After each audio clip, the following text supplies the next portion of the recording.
Welcome to Intuitive Art Sales. This is the show where I, Jessica Craddock, am going to teach you how to source your art marketing from within. You're going to practice claiming that authentic art business that you want and leading into the most natural way for you to get there. You're going to learn to get connected to your intuition, your confidence, and your community so that you can sell your art consistently while holding strong boundaries on your work-life balance. I am here with Miss Danica Factor, who is an acrylic artist. She paints mostly florals with rich colors to create a joyful feeling in your soul. Isn't that nice? I love that. She started painting as a therapeutic outlet from around 2018 to 2021 and discovered through having friends in her house that it made people feel happy and joyful. So she opened up an Instagram account. And now she is selling in shows, but she's having a hard time connecting with people digitally, which is pretty common at the phase in business that you are in. And she's hoping to start replacing her corporate income. So that's where we are at today. Welcome, Danica. How are you? Thank you. I'm so good. I'm so excited to talk to you today. I'm so excited too. I think this is going to be a really great episode. I know just a little sneak peek of what's going on because I have everybody fill out a little application. So she's kind of told me a little bit about what's going on already. But normally I like to start with where are you at today and where do you want to go? But I feel like we covered that pretty good right there in that intro. And I kind of already know what your question is. And there's a couple of different ways that I might want to go with it. So would you just mind kind of sharing where you're at and what you're wanting help with? Yeah, absolutely. So I think in my art journey, I've gone through this phase of really learning the art, learning how to put the emotion on the canvas, and also kind of finding your buyer, the person that really gets joyful from your art. Now the challenge for me, I think, is when I go to these art fairs, I'm getting, lots of good revenue. I'm meeting a lot of good people that enjoy the art. But now it's really almost about how do I now shift into the digital space, right? You can only go to so many art shows to connect with your audience. So, how do I really move into the digital space? And then I think the other side of it is how do I bring those people that were in those art shows that loved my art and purchased my art to now I call it a fellowship, right? They want to watch everything you do and they're excited about your art and they want to come back for more. And so I think that's the stage I'm really at is how to drive digital business and then how to drive repeat business. Hmm. Those are similar, different questions. So where do I want to start? Actually, I want to start by answering your question with a question. In those spaces where it worked really well for you, where you found people who connected with what you were doing and started to become a part of that fellowship, and now you want to bring them further. How did you make that initial connection in the first place? What happened to make that happen? So when you see my setups, you really see the color and the emotion like immediately, like it grabs you. So what I notice is people that love my art or like my art will stop and it's like they're taking it all in. And then I use that as a point to say hello and introduce myself and try to learn a little bit about that person. And it's really about engaging in the conversation. And then it usually comes into they ask why I do the art. And I think that's where that piece really changes for a lot. This fellowship is as I talk about my background and what drove me to do art, they can connect very quickly to it and to a lot of their own experiences. So that's usually how the purchase really happens, right? Because now they're going, oh, I've had that happen to me, right? Or I've Yeah. experienced that. I'm a mom too. So they take that art with them as a place of a way to remember that emotion that they were feeling. That's how it usually comes into the purchase. Are you open to going down that rabbit hole some more, like talking about what that experience is and why they connect to it? Or would you rather pivot a little bit? Yeah, I can share. I can definitely share. So you shared I started art in 2018. I was living in New Jersey and moved back to my childhood like area. So I was very close to where I was raised as a child. And I was really put in front of the emotional abuse and control that I went through as a child very quickly. right? Like everything came flooding back of this is how you were raised, this is what you experienced. And it was a really confusing time because I was a new mom, I had an amazing husband, a great corporate life.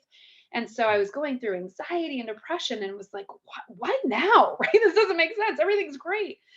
And so I started seeing a therapist and I couldn't get my words out. I couldn't get out what I was feeling. And so she said, do you like art? And I said, yeah, I used to do that a lot, in college when I was stressed. And she goes, start doing art. Like, even if it's simple doodles, just start putting it on. And all of a sudden, Jessica, it flew, like it just all came out. And every day, a piece of my healing journey was there on a canvas. And I could all of a sudden talk about it through the Mm, picture.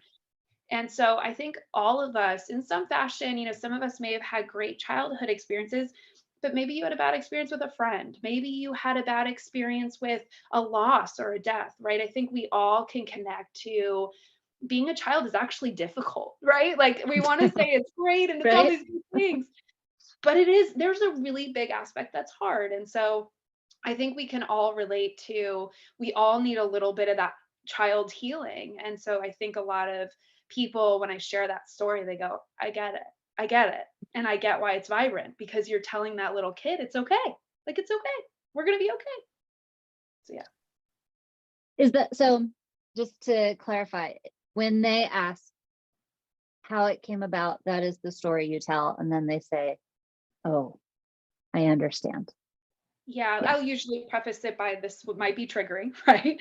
And if right. you want me to stop sharing, but if they truly, I think you can tell when people are genuinely interested in your story, right? Yeah, yeah. And that's part of the challenge is digitally, you're not connecting with somebody eye to eye, right? You're connecting with a computer, you're connecting with technology. And so to me, you become very overly vulnerable.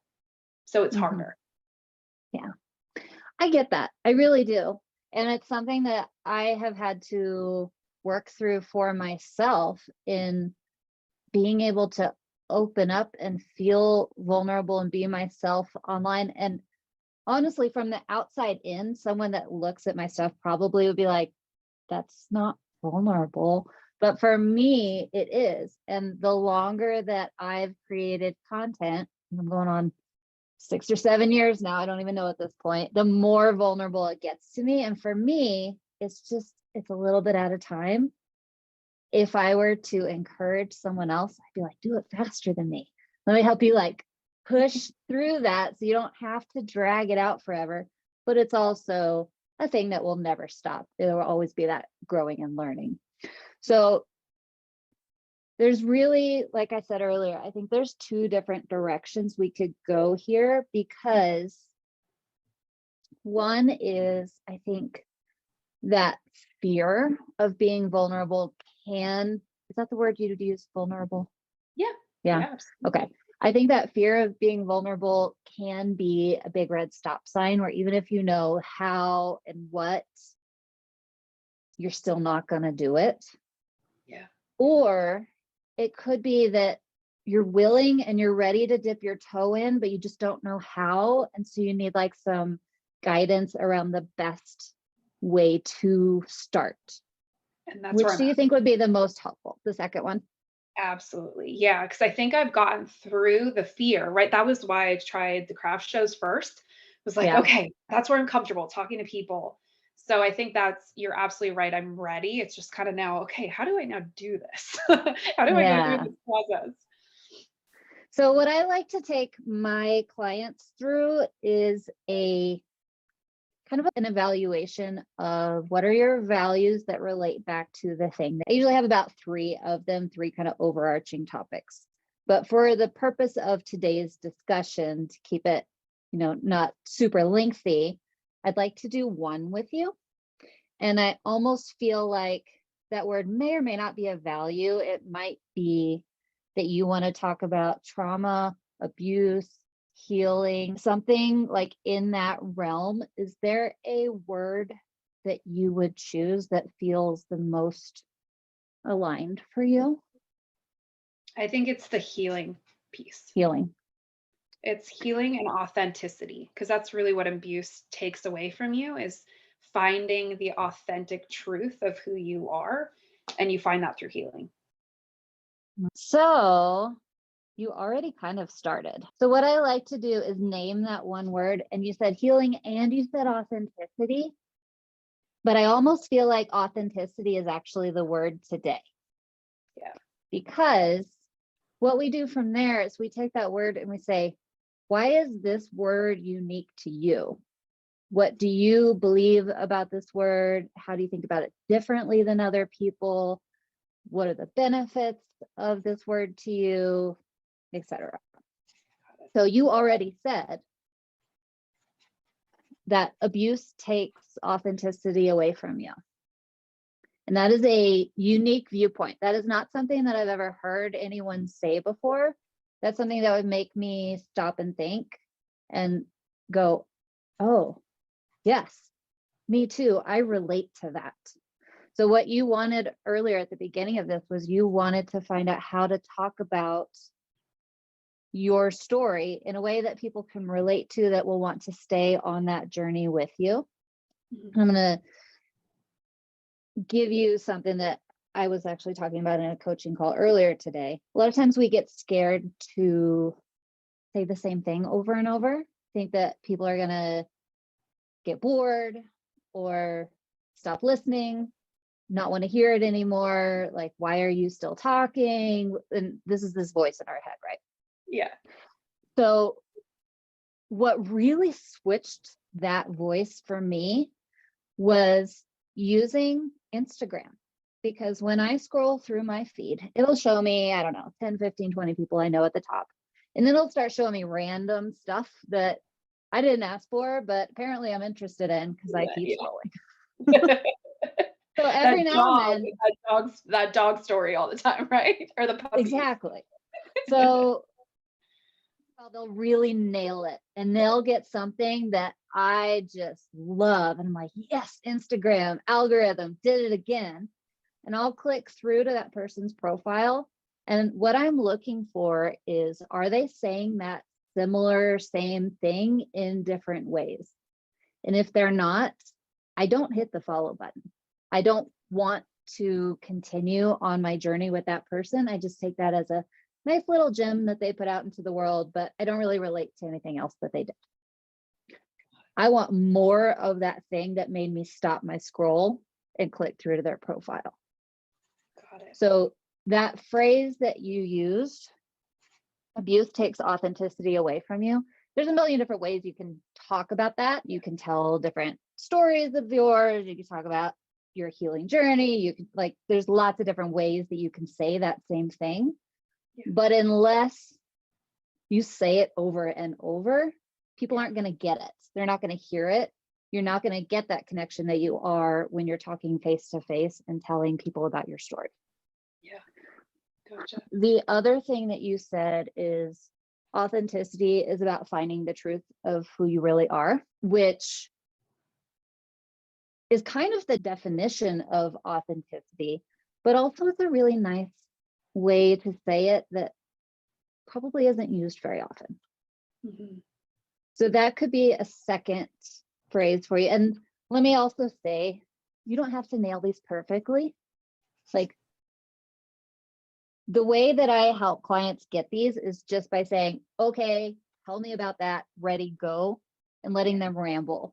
If you're not a talker, you can journal if you have ever used daily pages or automatic writing or something along those lines, where you just say whatever you say. You can go back and put a box around some of that stuff. Like, what stands out to me? So we've got 2. I like to have 3. I feel like that just gives you a nice little variety of ways to talk about authenticity in a way that is authentic to you. Yeah. So if you don't mind, would you just like to tell me about authenticity and why that's important and how it's helped you heal and what you love about it and whatever you want to say? Ready, go. So through my healing journey, which was really interesting, why abuse creates a box. So whether you're emotional abuse, sexual abuse, physical abuse, whatever that looks like to you that you experienced, it puts you in a box. Someone is trying to control you. It's all about control. And when you're put in a box, imagine, do you think about what's outside the box? Do you try to become what's outside the box? If you're abused every time you do that, you're not going to do that, right? You're going to say, how do I survive in the box? So, in that situation, I think what for me, I learned as I healed was as I learned that the box doesn't exist, somebody put it around me, right? It's really not there. It's kind of magical, right? Is you open your eyes to this beautiful world that somebody told you isn't beautiful. So you see the beautiful colors, you see the beautiful trees, you see the beautiful animals, and you start believing people are beautiful. And for me, what that then did is it said, wow, Danica is also beautiful. Danica is also powerful. She's courageous. She can get through so many hard things in life and be successful. So when I really think about authenticity is it gave me this beautiful view of life. And now I know in my interactions, I'm showing up in my best self and I can help others and I can bring joy into them rather than walking into relationships and being in that box, not looking around. Right. So hopefully I explained that okay. That was amazing. Oh, thank you. Really. Oh, Like, thank you. I think this is going to be way easier for you than you think it is. Oh, So I really? think you've already got a really good handle, probably from 3 years of doing the artwork as therapy that gave you everything that you need to know already. So you said, and some of these things are kind of duplicates, but I just want to like reiterate what you said and you tell me that's the one, that's the one, that's the one, that's not the one. Okay. So you said, it gave me a beautiful view of life. It opens your eyes to a beautiful world you were told was not beautiful. Yeah. Somebody put a box around me. How do I survive in a box? Abuse puts you in a box. It's about control. Abuse takes your authenticity away from you. Authenticity helps you find the truth of who you are. Of those things, do any They connect. resonate more Yeah. than the others for you?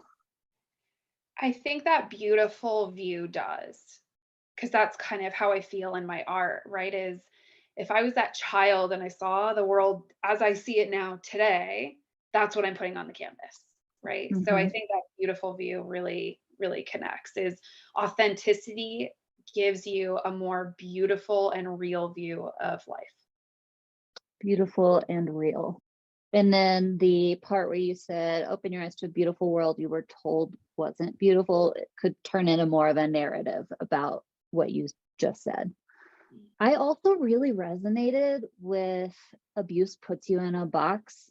It's about control, Got it. which does and doesn't directly say authenticity, but that is how you say it. That is your view of it. So it's not that every single time we have to say the word authentic, authentic, authentic. It's more about getting our views out into the world.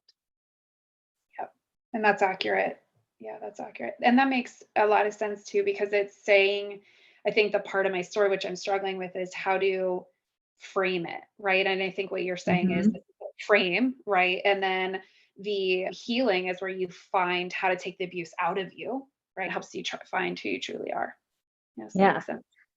So what you're basically doing is you're starting with the end. What are you really trying to say? And then what are all the different ways that I can actually say that thing? But the more that you can say that thing, the more people are going to go, that's what she's about. That's why I connect with her. You should listen to this girl. You probably would really relate to what she's saying. She says this, Danica says this. So this is essentially how I create a brand. Like, Oh, this is your brand, got it. which I think is very cool because we don't have to worry about, like, sure, we can pick some colors and fonts and stuff, but Yeah. people don't go, ooh, she uses number 2347GS as her color. I love that one. That's not even Luminous real. rose. So this is your starting map for, if you will. I would, if I were you, well, you have already picked one more word. So we've got authenticity, healing, and then maybe one more. Sometimes people just want two, and that's fine. But I like to have three because it gives you, it's almost like more ways to say a similar thing. Yeah. And it can be something different. Like we've got healing, authenticity, and let's just make one up. It could be fun. Like now you know how to enjoy life. And that's not necessarily about being authentic or healing, but it is. It's all related. It all comes back together. We're reading each other's minds because I just wrote celebration. Yes. Like Love exactly. that. Yeah. Yep. Yep. And then you can even take it a step further once you have 9 little phrases and like look at them and say, what story does this tell? And that could become your elevator speech or your bio or your about page. You can, one sentence to paragraphs. So it starts to come together really nicely with this format. Sounds great. So your question at the beginning of this was, how do I dip my toe in and start telling my story and be vulnerable without being too vulnerable yet? I'm trying to figure it out. Do you feel like this gives you a good framework to do that? Do you have any questions? Do you see yourself getting hung up trying to get started? Where are you at? I think this is super helpful for framing it for sure and speaking about it. I think the starter, believe it or not, for me is I haven't even shared my story with my family. And I haven't shared my story with a lot of my, I would say my closest friends know. We've had conversations. But what's interesting is I would say the people that you would think are your kind of inner circle, it's ironic that more people that don't know me actually know than my family does, because it presents this huge, well, wait, what do you mean? What does that mean? What? You know what I mean? And a lot of people, I think the other side of abuse is people don't actually understand it. So people understand, you get thrown down the stairs, right? Or you get smacked on the face, or, the other areas, I think people understand. But that's the other side of it I think I've been struggling with is that's my starting, right? Is okay, now I speak my truth. Now I speak my authenticity. Hardest part. Yeah, yeah. I'll also be real honest with you here and say that when I decided, okay, I'm going to start speaking my truth, I'm going to put it out there. And I don't care if the internet knows so much. It's more like, what if the people who actually know me know? Yes, yes. So when I started, I created a filter for myself and I removed people from my feed and I created a separate newsletter list that said filter these people out because this particular newsletter is going to hit a little too close to home and I'm not ready to go there yet. And it actually has helped me get my feet under me. And I won't say that I have conquered it because I have not. Yeah. But I do feel like it is easier to dip my toe in with the real people now that I have started to feel more comfortable speaking it out loud. Yeah. Yeah. So that's an option. Is that the healthiest way to do it? I'll let you decide. Yeah. Well, I think the reality of it though is that the healthiest way is for what makes me feel good to help me heal. Right? I think the place I'm at is the reality is the reality is the reality. Like facts are Yeah. facts. And so I think you're right. I think the phase is I need to really come to terms with, okay, now it's going to be out there. And if you don't like it, I'm really sorry you don't like it, but it's the truth. It is my truth. And that's part of healing and authenticity, anyways. Right? Yeah. Is you don't have to give me a call. You don't have to come back to my house. And that's part of what I think makes us amazing human beings. And you find your people that lift you up. And so I think it's now is the right time. Yeah. So yeah. And I will say that eventually they're going to find it anyway Oh, at some absolutely. point. And if you don't have to be the one to break all the news, sometimes that's super helpful. Yeah. But I think you're right. That's what I think is actually gonna probably be better is they kind of start, I think they also need some worming, right? And so it's kind of Right. interesting that the more I was thinking about it yesterday is this is kind of what my audience needs too. They're going to need a warming because my audience has also been following me, and the digital audience doesn't know, the other audience does. And so I think I'm going to have to warm my whole audience of, hey, this is the truth. It's not just, hey, I had some panic attacks and anxiety, went to therapy. This is the reality, right? Right. And some people are going to love you for it and some people aren't, and that's okay. I know that in theory, this, but that is my favorite thing about entrepreneurship and having an online business and creative entrepreneurship and all the things, because you get to build, like, it is your choice to build this tribe of support around you. And it's not just a business. It is and it isn't. It's like a support network of people that you love, that you want to connect with, that you want to have in your world and in your sphere. And that's priceless, whether you make $0 or you make $100 million. Totally agree. Yeah. And I know that's important to you too, because that was something you keep saying, the word fellowship. Like, I want to find my fellowship. This is how you do it. Yeah. Because I think they help me through it too, right? Like, there was a piece I had just done that I took all these magazine pieces of like what I wished my future self would feel like. And it was really hard to like put it out there because I had the perfect song to go with it, which is Matilda by Harry Styles. I don't know if you've heard that song. But okay. But it's basically this beautiful song that he's saying, I see that you went through this as a child and you're still experiencing it. He's saying this to a woman, you can tell.